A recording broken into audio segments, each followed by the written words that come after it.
The Canterville Ghost by Oscar Wilde. When Mr. Hiram B. Otis, the American minister, bought Canterville Chase, everyone told him he was doing a very foolish thing, as there was no doubt at all that the place was haunted. Indeed, Lord Canterville himself, who was a man of the most punctilious honour, had felt it his duty to mention the fact to Mr. Otis when they came to discuss terms. "We have not cared to live in the place ourselves," said Lord Canterville, "since my grand-aunt, the Dowager Duchess of Bolton, was frightened into a fit, from which she has never really recovered, by two skeleton hands being placed on her shoulders as she was dressing for dinner. And I feel bound to tell you, Mr. Otis, that the ghost has been seen by several living members of my family, as well as by the rector of the parish, the Reverend Augustus Dampier, who is a fellow of King's College, Cambridge. After the unfortunate accident to the Duchess, none of our younger servants would stay with us, and Lady Canterville got very little sleep at night, in consequence of the mysterious noises that seemed to come often from the corridor and the library." "My lord," answered the minister, "I will take the furniture and the ghost at a valuation. I come from a modern country where we have everything that money can buy, and with all our spry young fellows painting the old world red and carrying off your best actresses and prima donnas, I reckon that if there were such a thing as a ghost in Europe, we'd have had it at home in a very short time, in one of our public museums, or on the road as a show." "I fear that the ghost does exist," said Lord Canterville, smiling, "though it may have resisted the overtures of your enterprising impresarios. It has been well known for 3 centuries, since 1584, in fact, and always makes its appearance before the death of any member of our family." "Well, so does the family doctor, for that matter, Lord Canterville. But there's no such thing, sir, as a ghost, and I guess the laws of nature are not going to be suspended for the British aristocracy." "You are certainly very natural in America," answered Lord Canterville, who did not quite understand Mr. Otis's last observation. "And if you don't mind a ghost in the house, it's all right. Only you must remember I warned you." A few weeks after this, the purchase was completed, and at the close of the season the minister and his family went down to Canterville Chase. Mrs. Otis, who, as Miss Lucretia R. Tappan of West 53rd Street, had been a celebrated New York belle, was now a very handsome, middle-aged woman, with fine eyes and a superb profile. Many American ladies, on leaving their native land, adopt an appearance of chronic ill health, under the impression that it's a form of European refinement, but Mrs. Otis had never fallen into this error. She had a magnificent constitution and a really wonderful amount of animal spirits. Indeed, in many respects she was quite English, and was an excellent example of the fact that we have really everything in common with America nowadays, except, of course, language. Her eldest son, christened Washington by his parents in a moment of patriotism which he never ceased to regret, was a fair-haired, rather good-looking young man who had qualified himself for American diplomacy by leading the German at the Newport Casino for 3 successive seasons, and even in London was well known as an excellent dancer. Gardenias and the peerage were his only weaknesses. Otherwise he was extremely sensible. Miss Virginia E. Otis was a little girl of 15, lithe and very lovely. Lovely as a fawn, in fact, and with a fine freedom in her large blue eyes. She was a wonderful Amazon, and had once raced old Lord Bilton on her pony twice round the park, winning by a length and a half just in front of the Achilles statue, to the huge delight of the young Duke of Cheshire, who proposed to her on the spot, and was sent back to Eton that very night by his guardians in floods of tears. After Virginia came the twins, who were usually called the Stars and Stripes, as they were always getting swished. They were delightful boys, and with the exception of the worthy minister, the only true republicans of the family. As Canterville Chase is 7 miles from Ascot, the nearest railway station, Mr. Otis had telegraphed for a wagonette to meet them, and they started on their drive in high spirits. It was a lovely July evening, and the air was delicate with the scent of the pine woods. Now and then they heard a wood pigeon brooding over its own sweet voice, or saw deep in the rustling fern the burnished breast of the pheasant. Little squirrels peered at them from the beech trees as they went by, and the rabbits scudded away through the brushwood and over the mossy knolls, with their white tails in the air. As they entered the avenue of Canterville Chase, however, the sky became suddenly overcast with clouds. A curious stillness seemed to hold the atmosphere. A great flight of rooks passed silently over their heads, and, before they reached the house, some big drops of rain had fallen. Standing on the steps to receive them was an old woman neatly dressed in black silk, with a white cap and apron. This was Mrs. Umney, the housekeeper, whom Mrs. Otis, at Lady Canterville's earnest request, had consented to keep on in her former position. She made them each a low curtsy as they alighted, and said in a quaint, old-fashioned manner, "I bid you welcome to Canterville Chase." Following her, they passed through the fine Tudor hall into the library, a long, low room, panelled in black oak, at the end of which was a large stained-glass window. Here they found tea laid out for them, and after taking off their wraps, they sat down and began to look round, while Mrs. Umney waited on them. Suddenly, Mrs. Otis caught sight of a dull red stain on the floor just by the fireplace, and, quite unconscious of what it really signified, said to Mrs. Umney, "I'm afraid something has been spilt there."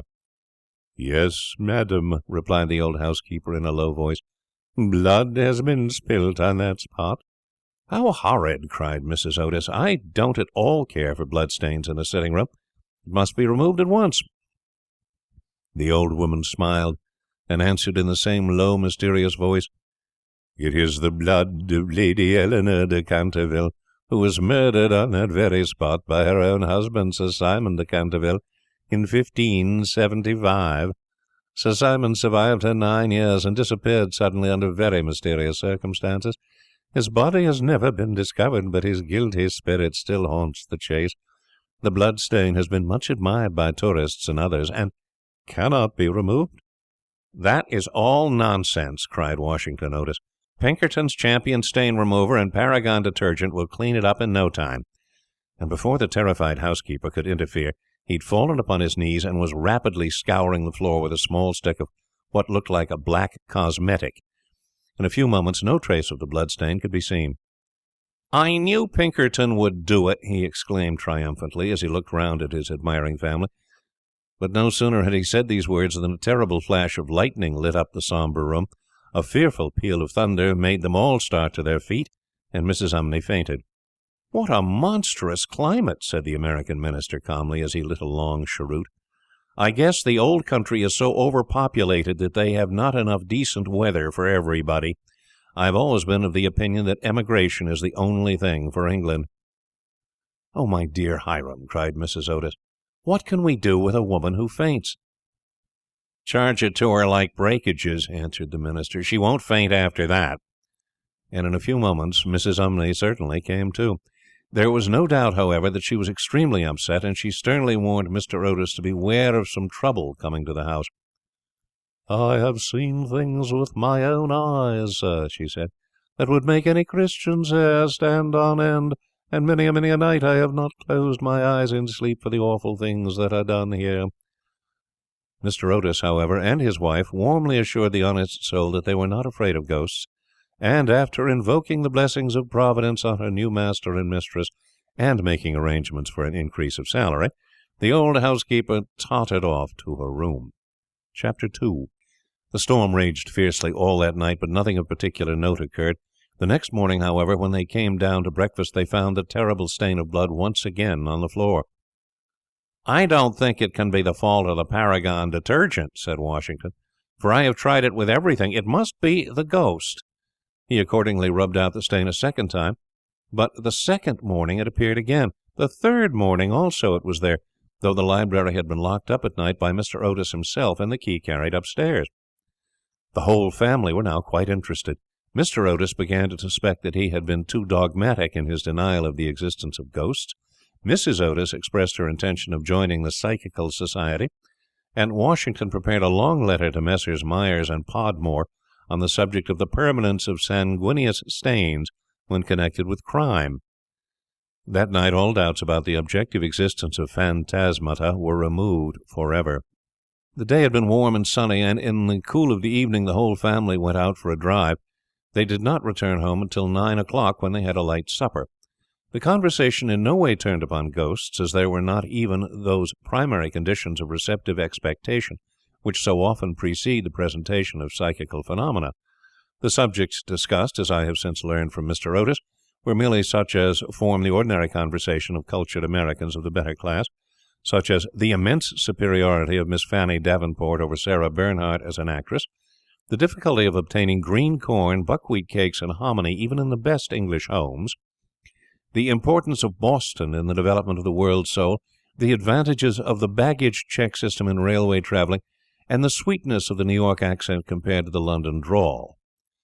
No mention at all was made of the supernatural, nor was Sir Simon de Canterville alluded to in any way. At 11 o'clock the family retired, and by 1:30 all lights were out. Some time after, Mr. Otis was awakened by a curious noise in the corridor outside his room. It sounded like the clank of metal, and seemed to be coming nearer every moment. He got up at once, struck a match, and looked at the time. It was exactly 1 o'clock. He was quite calm, and felt his pulse, which was not at all feverish. The strange noise still continued, and with it he heard distinctly the sound of footsteps. He put on his slippers, took a small oblong vial out of his dressing-case, and opened the door. Right in front of him he saw in the wan moonlight an old man of terrible aspect. His eyes were as red as burning coals. Long grey hair fell over his shoulders in matted coils. His garments, which were of antique cut, were soiled and ragged, and from his wrists and ankles hung heavy manacles and rusty gyves. "My dear sir," said Mr. Otis, "I really must insist on your oiling those chains, and have brought you for that purpose a small bottle of the Tammany Rising Sun Lubricator. It's said to be completely efficacious upon one application, and there are several testimonials to that effect on the wrapper from some of our most eminent native divines. I shall leave it here for you by the bedroom candles, and will be happy to supply you with more should you require it." With these words the United States Minister laid the bottle on a marble table, and, closing his door, retired to rest. For a moment the Canterville ghost stood quite motionless in natural indignation. Then, dashing the bottle violently upon the polished floor, he fled down the corridor, uttering hollow groans and emitting a ghastly green light. Just, however, as he reached the top of the great oak staircase, a door was flung open, 2 little white-robed figures appeared, and a large pillow whizzed past his head. There was evidently no time to be lost, so hastily adopting the 4th dimension of space as a means of escape, he vanished through the wainscoting, and the house became quite quiet. On reaching a small secret chamber in the left wing, he leaned up against a moonbeam to recover his breath, and began to try and realize his position. Never in a brilliant and uninterrupted career of 300 years had he been so grossly insulted. He thought of the Dowager Duchess, whom he had frightened into a fit as she stood before the glass in her lace and diamonds, of the 4 housemaids who had gone off into hysterics when he merely grinned at them through the curtains of one of the spare bedrooms, of the rector of the parish whose candle he had blown out as he was coming late one night from the library, and who had been under the care of Sir William Gull ever since, a perfect martyr to nervous disorders, and, of course, of old Madame de Tremouille, who, having wakened up one morning early and seen a skeleton seated in an armchair by the fire, reading her diary, had been confined to her bed for 6 weeks with an attack of brain fever, and on her recovery had become reconciled to the Church, and had broken off her connection with that notorious sceptic, Monsieur de Voltaire.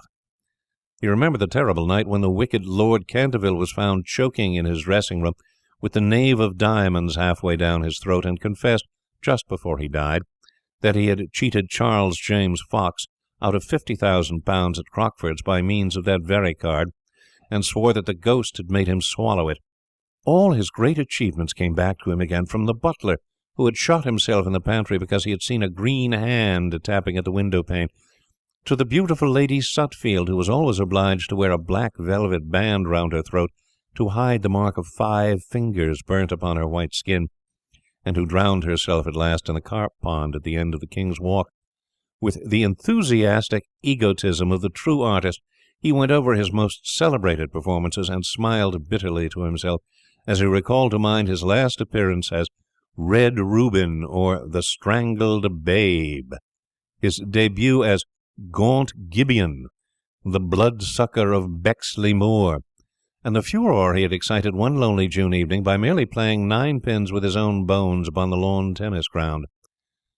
And after all this, some wretched modern Americans were to come and offer him the Rising Sun Lubricator, and throw pillows at his head. It was quite unbearable. Besides, no ghosts in history had ever been treated in this manner. Accordingly, he determined to have vengeance, and remained till daylight in an attitude of deep thought.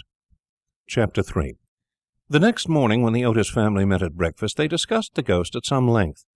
The United States minister was naturally a little annoyed to find that his present had not been accepted. "I have no wish," he said, "to do the ghost any personal injury, and I must say that considering the length of time he's been in the house, I don't think it is at all polite to throw pillows at him." A very just remark, at which I am sorry to say the twins burst into shouts of laughter. "Upon the other hand," the minister continued, "if he really declines to use the Rising Sun lubricator, we shall have to take his chains from him.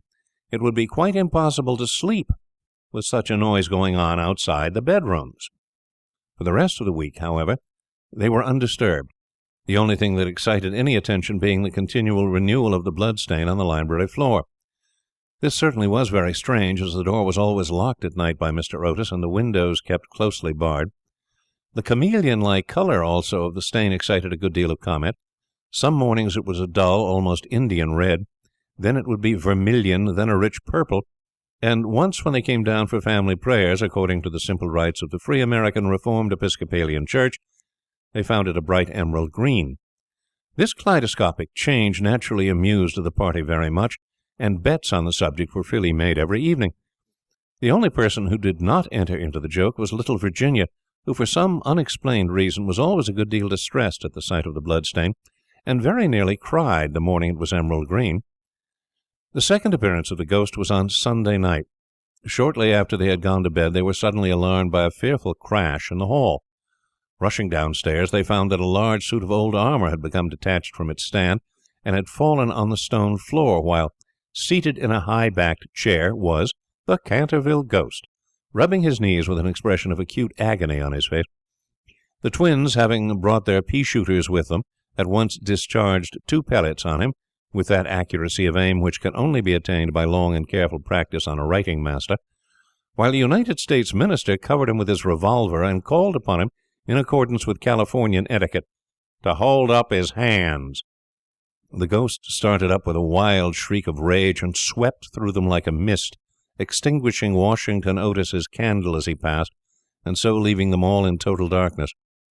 On reaching the top of the staircase, he recovered himself and determined to give his celebrated peal of demonic laughter. This he had on more than one occasion found extremely useful.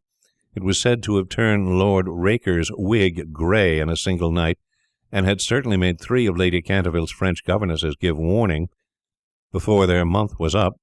He accordingly laughed his most horrible laugh, till the old vaulted roof rang and rang again, but hardly had the fearful echo died away when a door opened, and Mrs. Otis came out in a light blue dressing-gown.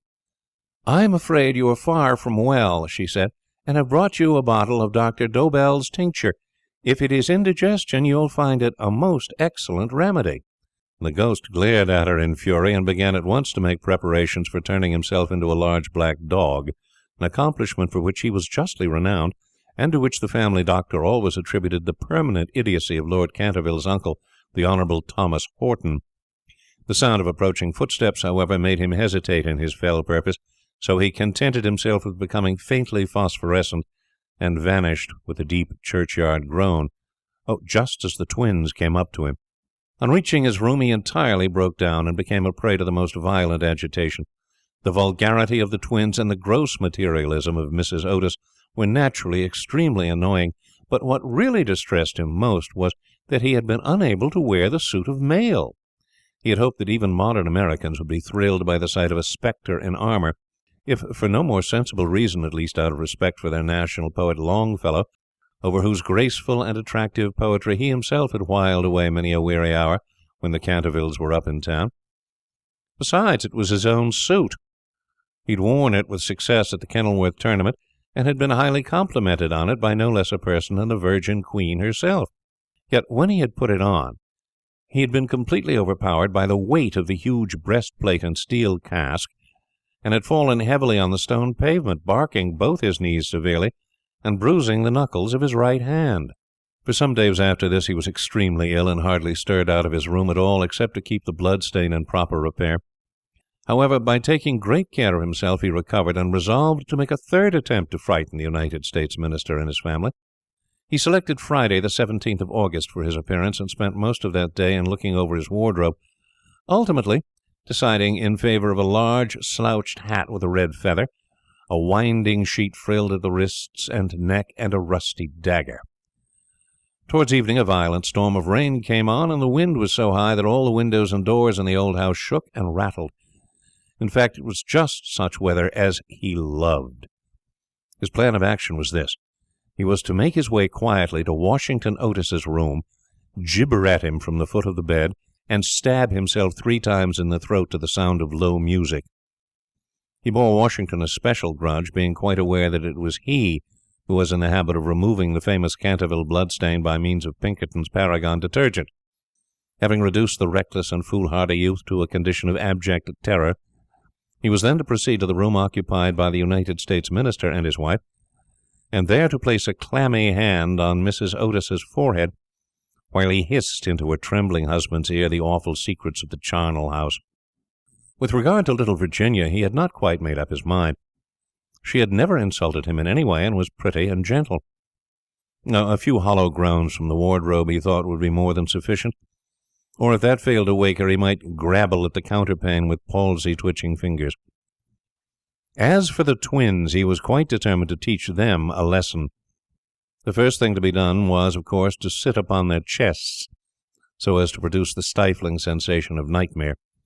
Then, as their beds were quite close to each other, to stand between them in the form of a green, icy-cold corpse, till they became paralyzed with fear, and finally to throw off the winding sheet and crawl round the room, with white bleached bones and one rolling eyeball, in the character of Dumb Daniel or the Suicide's skeleton, a role in which he had on more than one occasion produced a great effect, and which he considered quite equal to his famous part of Martin the Maniac, or the Masked Mystery. At 10:30 he heard the family going to bed. For some time he was disturbed by wild shrieks of laughter from the twins, who, with the light-hearted gaiety of schoolboys, were evidently amusing themselves before they retired to rest. But at 11:15 all was still, and as midnight sounded he sallied forth. The owl beat against the window-panes, the raven croaked from the old yew-tree, and the wind wandered moaning round the house like a lost soul. But the Otis family slept unconscious of their doom, and high above the rain and storm he could hear the steady snoring of the Minister of the United States.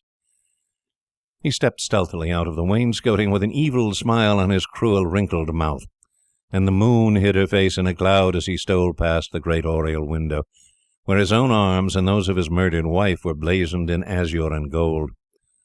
On and on he glided like an evil shadow, the very darkness seeming to loathe him as he passed. Once he thought he heard something call and stopped, but it was only the baying of a dog from the Red Farm, and he went on, muttering strange 16th-century curses, and ever and anon brandishing the rusty dagger in the midnight air. Finally he reached the corner of the passage that led to luckless Washington's room. For a moment he paused there, the wind blowing his long grey locks about his head, and twisting into grotesque and fantastic folds the nameless horror of the dead man's shroud. Then the clock struck the quarter, and he felt the time was come. He chuckled to himself and turned the corner. But no sooner had he done so than, with a piteous wail of terror, he fell back and hid his blanched face in his long bony hands. Right in front of him was standing a horrible spectre, motionless as a graven image, and monstrous as a madman's dream. Its head was bald and burnished, its face round and fat and white, and hideous laughter seemed to have writhed its features into an eternal grin.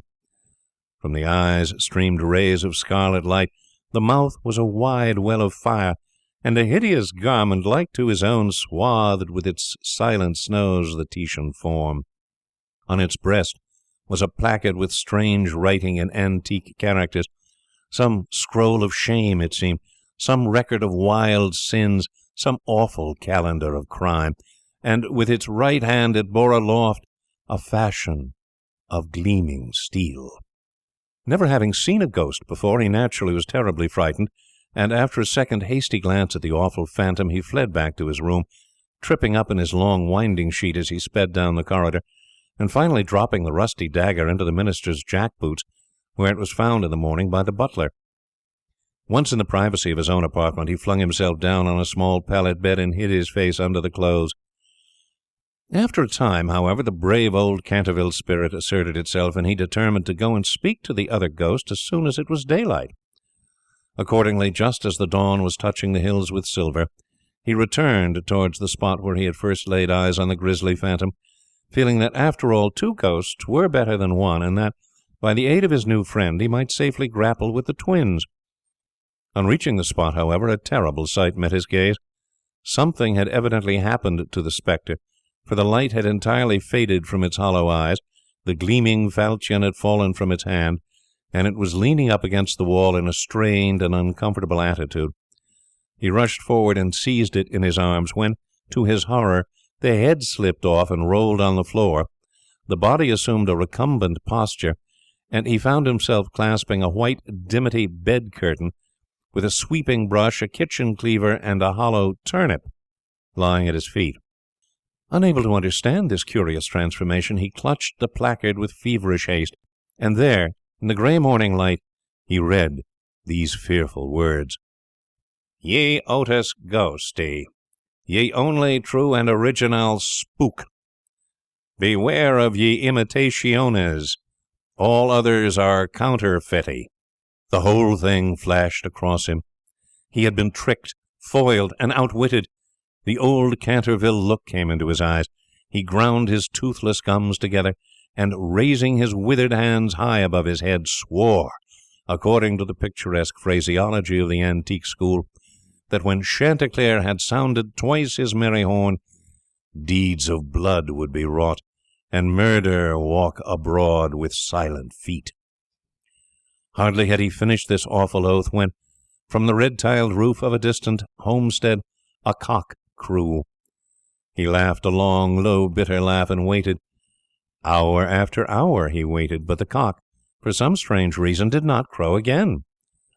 Finally, at 7:30, the arrival of the housemaids made him give up his fearful vigil, and he stalked back to his room, thinking of his vain hope and baffled purpose. There he consulted several books of ancient chivalry, of which he was exceedingly fond, and found that on every occasion on which his oath had been used, Chanticleer had always crowed a second time. "Perdition seize the naughty fowl," he muttered. "I have seen the day when, with my stout spear, I would have run him through the gorge, and made him crow for me, and 'twere in death." He then retired to a comfortable lead coffin, and stayed there till evening. Chapter 4. The next day the ghost was very weak and tired. The terrible excitement of the last 4 weeks was beginning to have its effect. His nerves were completely shattered, and he started at the slightest noise. For 5 days he kept his room, and at last made up his mind to give up the point of the blood stain on the library floor. If the Otis family did not want it, they clearly did not deserve it.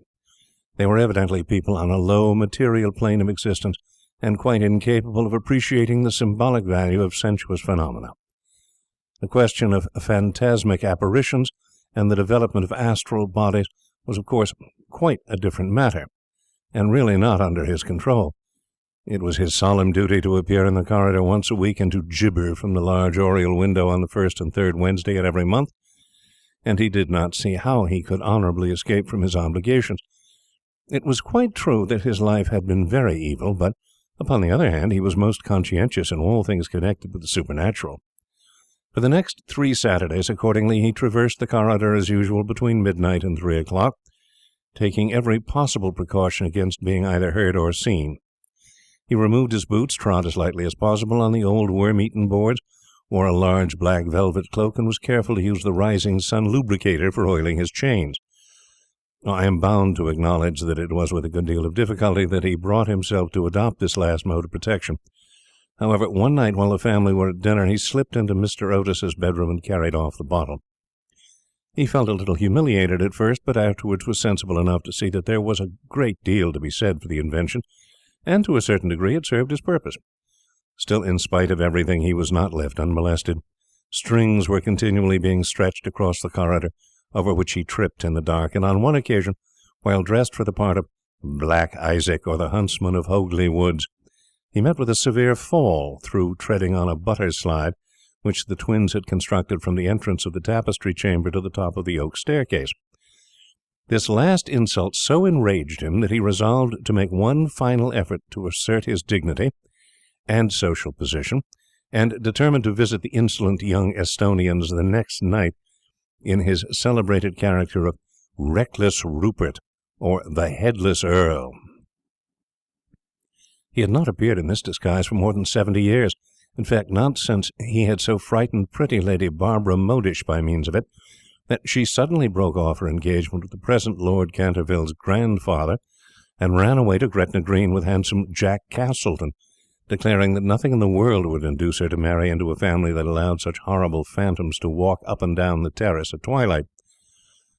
Poor Jack was afterwards shot in a duel by Lord Canterville on Wandsworth Common, and Lady Barbara died of a broken heart at Tunbridge Wells before the year was out, so in every way it had been a great success. It was, however, an extremely difficult make-up, if I may use such a theatrical expression in connection with one of the greatest mysteries of the supernatural, or, to employ a more scientific term, the higher natural world, and it took him fully 3 hours to make his preparations. At last everything was ready, and he was very pleased with his appearance. The big leather riding boots that went with the dress were just a little too large for him, and he could only find one of the 2 horse pistols, but on the whole he was quite satisfied, and 1:15 he glided out of the wainscoting and crept down the corridor. On reaching the room occupied by the twins, which I should mention was called the Blue Bedchamber on account of the colour of its hangings, he found the door just ajar. Wishing to make an effective entrance, he flung it wide open, when a heavy jug of water fell right down on him, wetting him to the skin, and just missing his left shoulder by a couple of inches. At the same moment he heard stifled shrieks of laughter proceeding from the 4-poster bed. The shock to his nervous system was so great that he fled back to his room as hard as he could go, and the next day he was laid up with a severe cold. The only thing that at all consoled him in the whole affair was the fact that he had not brought his head with him, for had he done so the consequences might have been very serious. He now gave up all hope of ever frightening this rude American family, and contented himself, as a rule, with creeping about the passages in list slippers, with a thick red muffler round his throat for fear of draughts, and a small arquebus, in case he should be attacked by the twins. The final blow he received occurred on the 19th of September. He had gone downstairs to the great entrance hall, feeling sure that there, at any rate, he would be quite unmolested, and was amusing himself by making satirical remarks on the large Saroni photographs of the United States Minister and his wife, which had now taken the place of the Canterville family pictures. He was simply but neatly clad in a long shroud spotted with churchyard mould, had tied up his jaw with a strip of yellow linen, and carried a small lantern and a sexton's spade. In fact, he was dressed for the character of Jonas the Graveless, or the corpse snatcher of Chertsey Barn, one of his most remarkable impersonations, and one which the Cantervilles had every reason to remember, as it was the real origin of their quarrel with their neighbour, Lord Rufford. It was about 2:15 in the morning, and as far as he could ascertain, no one was stirring. As he was strolling toward the library, however, to see if there were any traces left of the bloodstain, suddenly there leaped out on him from a dark corner 2 figures who waved their arms wildly above their heads and shrieked out, "Boo!" in his ear.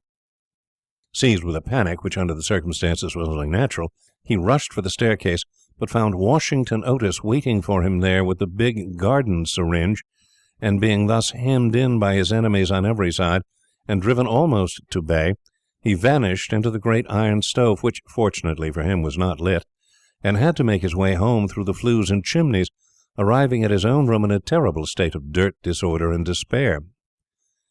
After this he was not seen again on any nocturnal expedition. The twins lay in wait for him on several occasions, and strewed the passages with nutshells every night, to the great annoyance of their parents and the servants, but it was of no avail. It was quite evident that his feelings were so wounded that he would not appear. Mr. Otis consequently resumed his great work on the history of the Democratic party, on which he had been engaged for some years. Mrs. Otis organized a wonderful clam bake, which amazed the whole county. The boys took to lacrosse, euchre, poker, and other American national games, and Virginia rode about the lanes on her pony, accompanied by the young Duke of Cheshire, who had come to spend the last week of his holidays at Canterville Chase. It was generally assumed that the ghost had gone away, and in fact Mr. Otis wrote a letter to that effect to Lord Canterville, who, in reply, expressed his great pleasure at the news and sent his best congratulations to the minister's worthy wife. The Otises, however, were deceived, for the ghost was still in the house, and though now almost an invalid, was by no means ready to let matters rest, particularly as he heard that among the guests was the young Duke of Cheshire, whose granduncle, Lord Francis Stilton, had once bet 100 guineas with Colonel Carberry that he would play dice with the Canterville ghost, and was found the next morning lying on the floor of the card-room in such a helplessly paralytic state that though he lived on to a great age, he was never able to say anything again but double sixes. The story was well known at the time, though, of course, out of respect to the feelings of the two noble families, every attempt was made to hush it up, and a full account of all the circumstances connected with it will be found in the 3rd volume of Lord Tattle's Recollections of the Prince Regent and his Friends. The ghost, then, was naturally very anxious to show that he had not lost his influence over the Stiltons, with whom, indeed, he was distantly connected, his own first cousin having been married en secundis nuptias to the Sieur de Bulkeley, from whom, as everyone knows, the Dukes of Cheshire are lineally descended. Accordingly, he made arrangements for appearing to Virginia's little lover in his celebrated impersonation of the Vampire Monk, or the Bloodless Benedictine, a performance so horrible that when old Lady Startup saw it, which she did on one fateful New Year's Eve in the year 1764, she went off into the most piercing shrieks, which culminated in violent apoplexy, and died in 3 days, after disinheriting the Cantervilles, who were her nearest relations, and leaving all her money to her London apothecary. At the last moment, however, his terror of the twins prevented his leaving his room, and the little Duke slept in peace under the great feathered canopy in the royal bedchamber, and dreamed of Virginia. Chapter 5.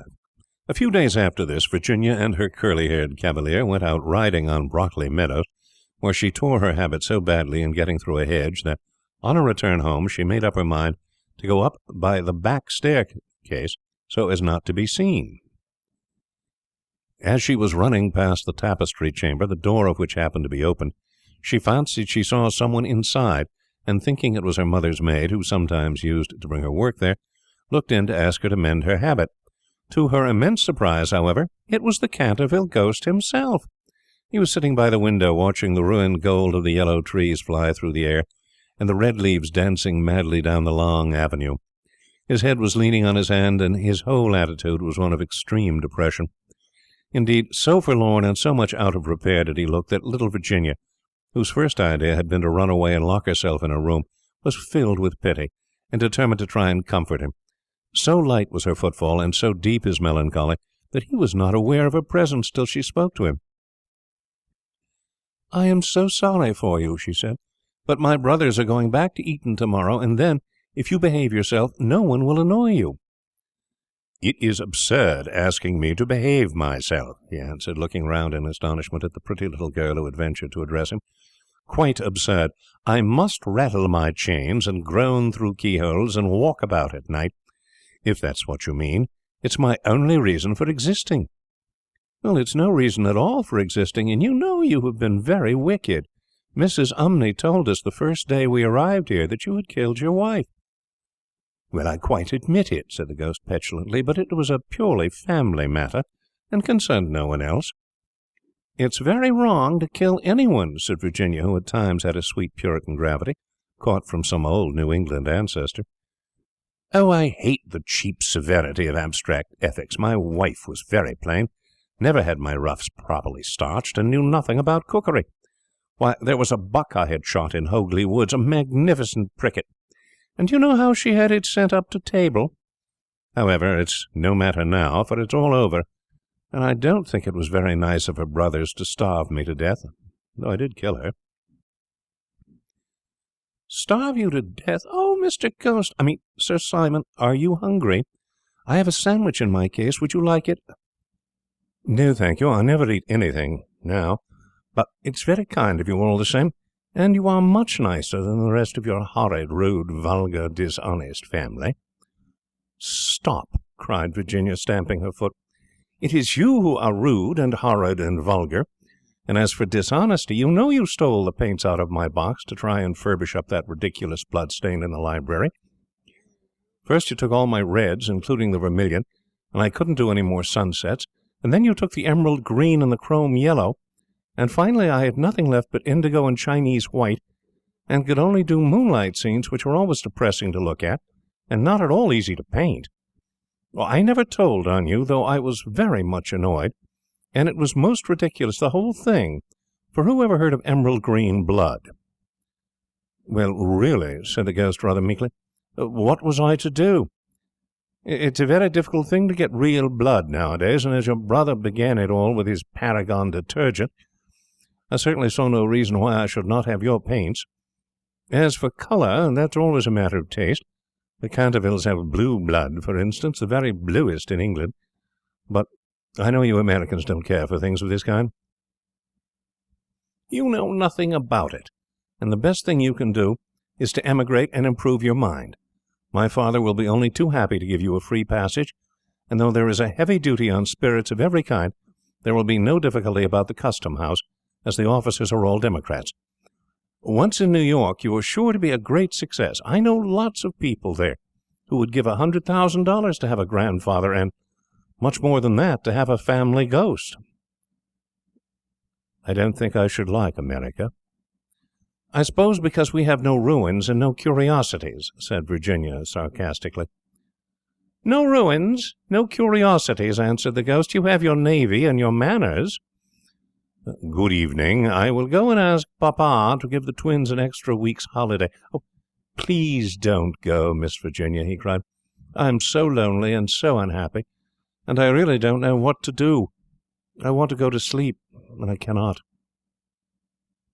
"That's quite absurd. You have merely to go to bed and blow out the candle. It's very difficult sometimes to keep awake, especially at church, but there's no difficulty at all about sleeping. Why, even babies know how to do that, and they're not very clever." "I have not slept for 300 years, he said sadly, and Virginia's beautiful blue eyes opened in wonder. "For 300 years I have not slept, and I am so tired." Virginia grew quite grave, and her little lips trembled like rose leaves. She came towards him, and kneeling down at his side, looked up into his old withered face. "Poor, poor ghost," she murmured. "Have you no place where you can sleep?" "Far away beyond the pine woods," he answered in a low dreamy voice, "there is a little garden. There the grass grows long and deep. There are the great white stars of the hemlock flower. There the nightingale sings all night long. All night long he sings, and the cold crystal moon looks down, and the yew tree spreads out its giant arms over the sleepers." Virginia's eyes grew dim with tears, and she hid her face in her hands. "You mean the Garden of Death?" she whispered. "Yes, death. Death must be so beautiful. To lie in the soft brown earth with the grasses waving above one's head, and listen to silence. To have no yesterday and no tomorrow. To forget time, to forget life, to be at peace. You can help me. You can open for me the portals of Death's house, for love is always with you, and love is stronger than death is." Virginia trembled. A cold shudder ran through her, and for a few moments there was silence.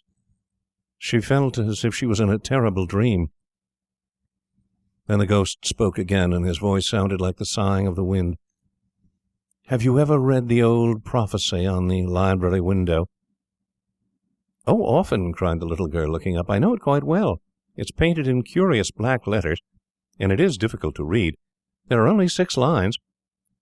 When a golden girl can win prayer from out of the lips of sin.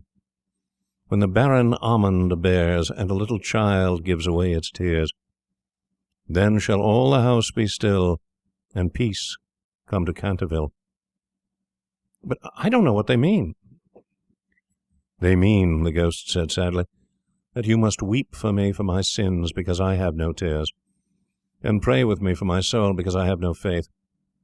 And then, if you have always been sweet and good and gentle, the angel of death will have mercy on me. You will see fearful shapes in darkness, and wicked voices will whisper in your ear, but they will not harm you. For against the purity of a little child the powers of hell cannot prevail."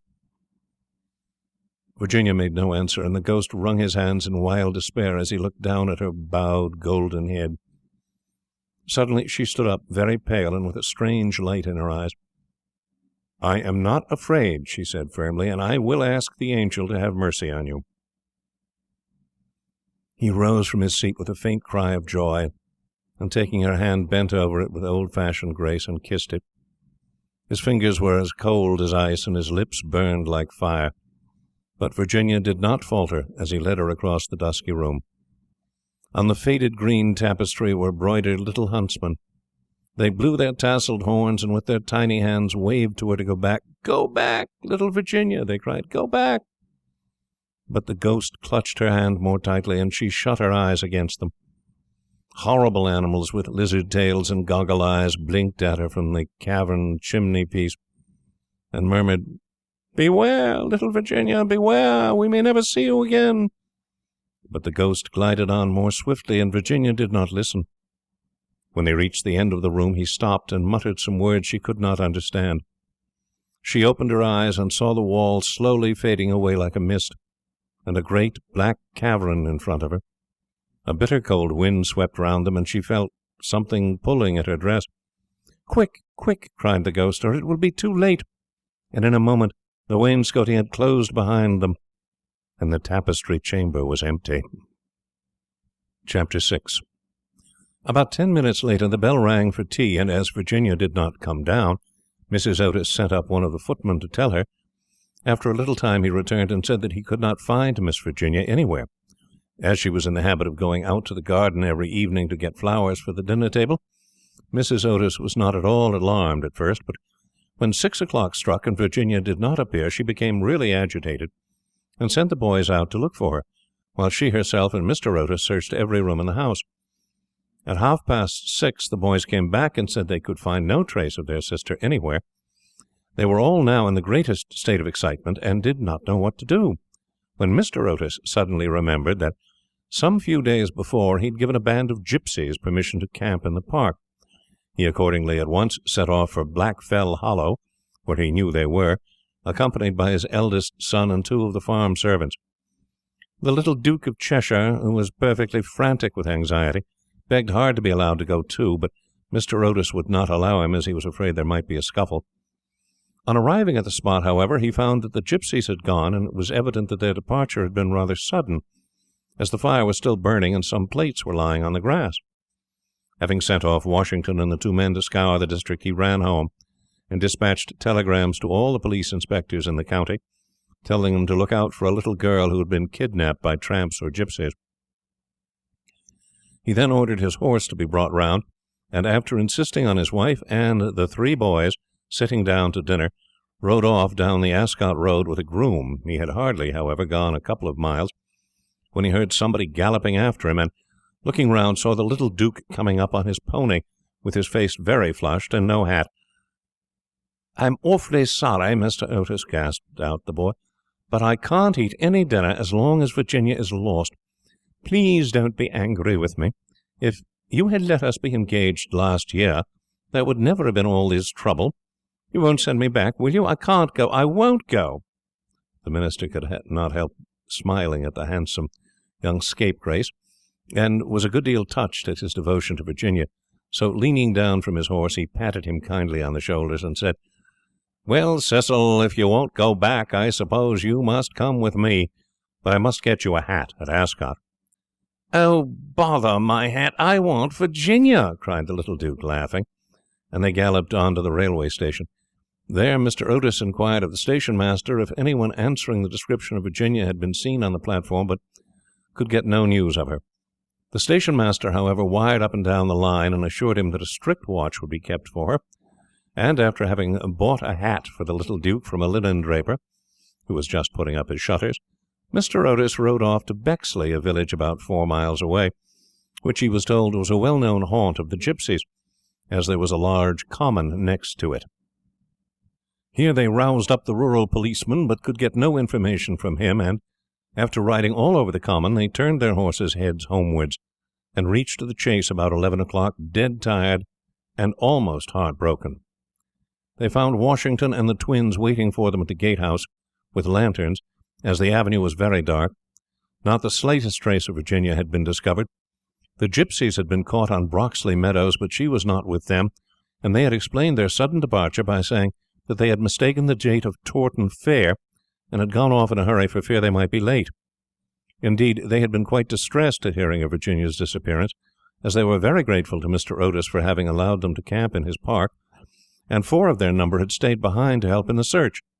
The carp pond had been dragged and the whole chase thoroughly gone over, but without any result. It was evident that, for that night at any rate, Virginia was lost to them, and it was in a state of deepest depression that Mr. Otis and the boys walked up to the house, the groom following behind with the 2 horses and a pony.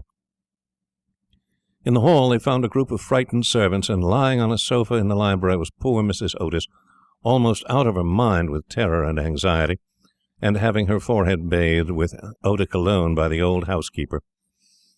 Mr. Otis at once insisted on her having something to eat, and ordered up supper for the whole party. It was a melancholy meal, as hardly anyone spoke, and even the twins were awestruck and subdued, as they were very fond of their sister. When they had finished, Mr. Otis, in spite of the entreaties of the little Duke, ordered them all to bed, saying that nothing more could be done that night, and that he would telegraph in the morning to Scotland Yard for some detectives to be sent down immediately. Just as they were passing out of the dining-room, midnight began to boom from the clock tower, and when the last stroke sounded they heard a crash and a sudden shrill cry.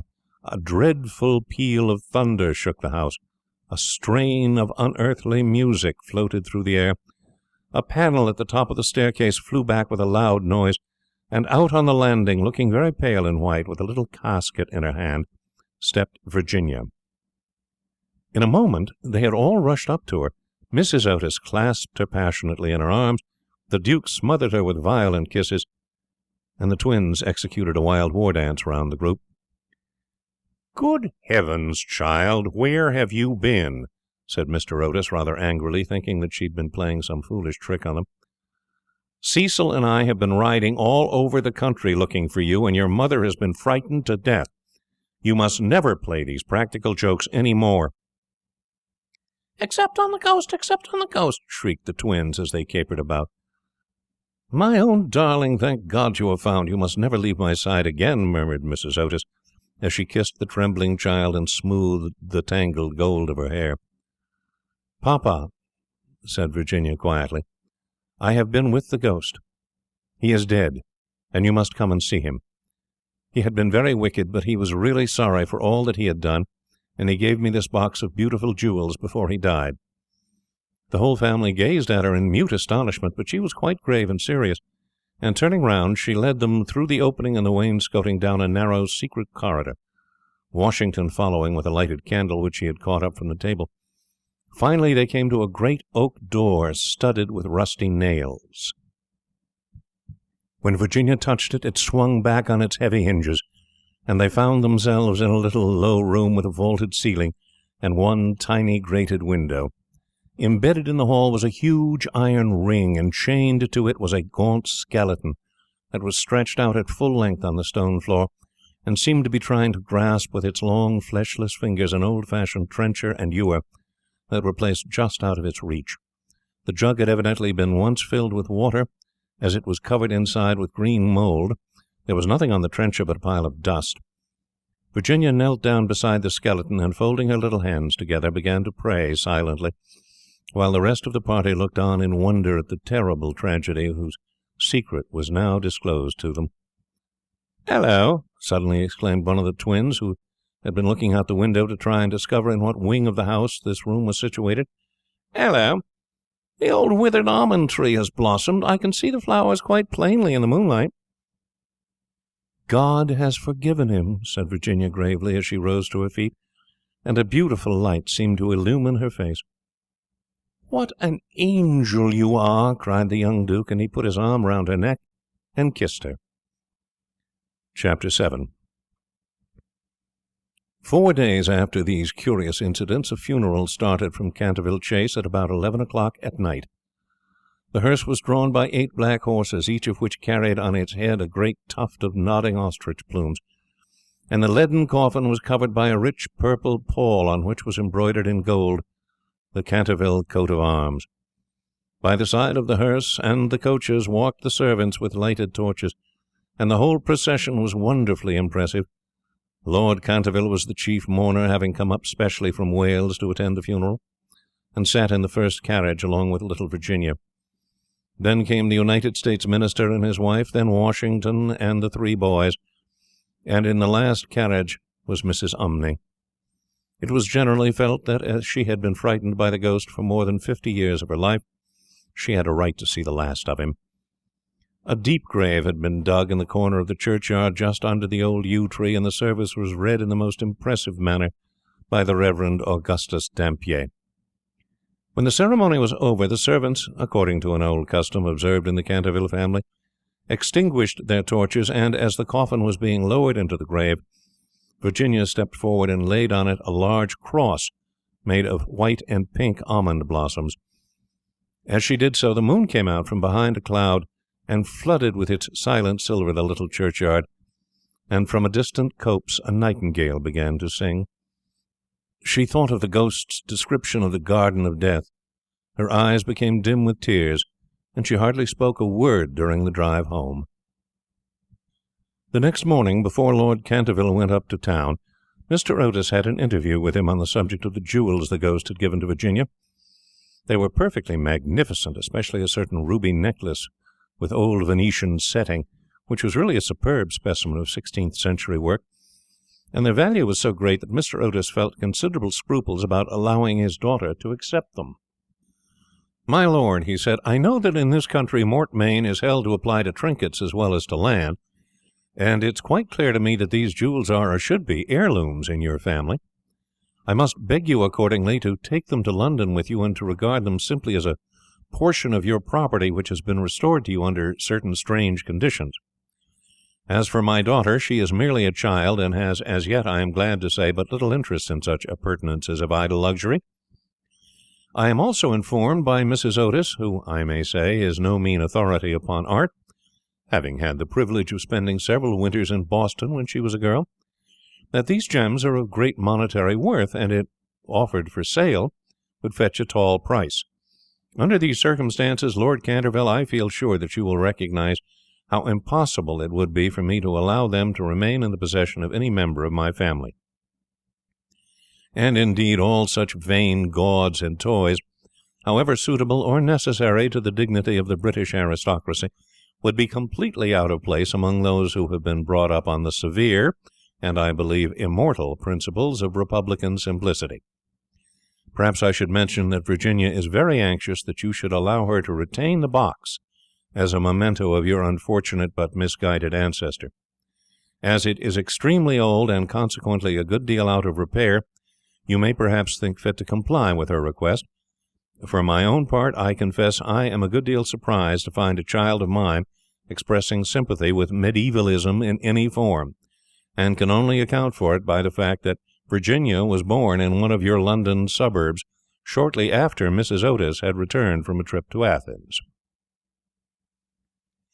Lord Canterville listened very gravely to the worthy minister's speech, pulling his grey moustache now and then to hide an involuntary smile, and when Mr. Otis had ended, he shook him cordially by the hand and said, "My dear sir, your charming little daughter rendered my unlucky ancestor, Sir Simon, a very important service, and I and my family are much indebted to her for her marvellous courage and pluck. The jewels are clearly hers, and egad, I believe that if I were heartless enough to take them from her, the wicked old fellow would be out of his grave in a fortnight, leading me the devil of a life. As for their being heirlooms, nothing is an heirloom that's not so mentioned in a will or legal document, and the existence of these jewels has been quite unknown. I assure you I have no more claim on them than your butler, and when Miss Virginia grows up I dare say she'll be pleased to have pretty things to wear. Besides, you forget, Mr. Otis, that you took the furniture and the ghost at a valuation, and anything that belonged to the ghost passed at once into your possession, as whatever activity Sir Simon may have shown in the corridor at night, in point of law he was really dead, and you acquired his property by purchase." Mr. Otis was a good deal distressed at Lord Canterville's refusal, and begged him to reconsider his decision, but the good-natured peer was quite firm, and finally induced the minister to allow his daughter to retain the present the ghost had given her, and when, in the spring of 1890, the young Duchess of Cheshire was presented at the Queen's first drawing-room on the occasion of her marriage. Her jewels were the universal theme of admiration. For Virginia received a coronet, which is the reward of all good little American girls, and was married to her boy lover as soon as he came of age. They were both so charming, and they loved each other so much, that everyone was delighted at the match, except the old Marchioness of Dumbleton, who had tried to catch the Duke for one of her 7 unmarried daughters, and had given no less than 3 expensive dinner parties for that purpose, and, strange to say, Mr. Otis himself.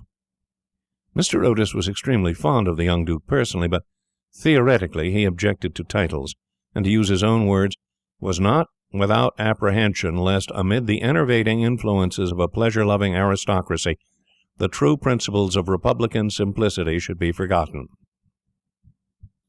His objections, however, were completely overruled, and I believe that when he walked up the aisle of St. George's, Hanover Square, with his daughter leaning on his arm, there was not a prouder man in the whole length and breadth of England. The Duke and Duchess, after the honeymoon was over, went down to Canterville Chase, and on the day after their arrival they walked over in the afternoon to the lonely churchyard by the pine woods. There had been a great deal of difficulty at first about the inscription on Sir Simon's tombstone, but finally it had been decided to engrave on it simply the initials of the old gentleman's name and the verse from the library window. The Duchess had brought with her some lovely roses, which she strewed upon the grave, and after they had stood by it for some time they strolled into the ruined chancel of the old abbey. There the Duchess sat down on a fallen pillar, while her husband lay at her feet smoking a cigarette and looking up at her beautiful eyes. Suddenly he threw his cigarette away, took hold of her hand, and said to her, "Virginia, a wife should have no secrets from her husband." "Dear Cecil, I have no secrets from you." "Yes, you have," he answered, smiling. "You have never told me what happened to you when you were locked up with the ghost." "I have never told anyone, Cecil," said Virginia gravely. "I know that, but you might tell me." "Please don't ask me, Cecil. I cannot tell you." "Poor old Sir Simon. I owe him a great deal. Yes, don't laugh, Cecil. I really do. He made me see what life is, and what death signifies, and why love is stronger than both." The Duke rose and kissed his wife lovingly. "You can have your secret as long as I have your heart," he murmured. "You have always had that, Cecil. And you will tell our children some day, won't you?" Virginia blushed. End of the Canterville Ghost by Oscar Wilde. Recording by Mike Harris.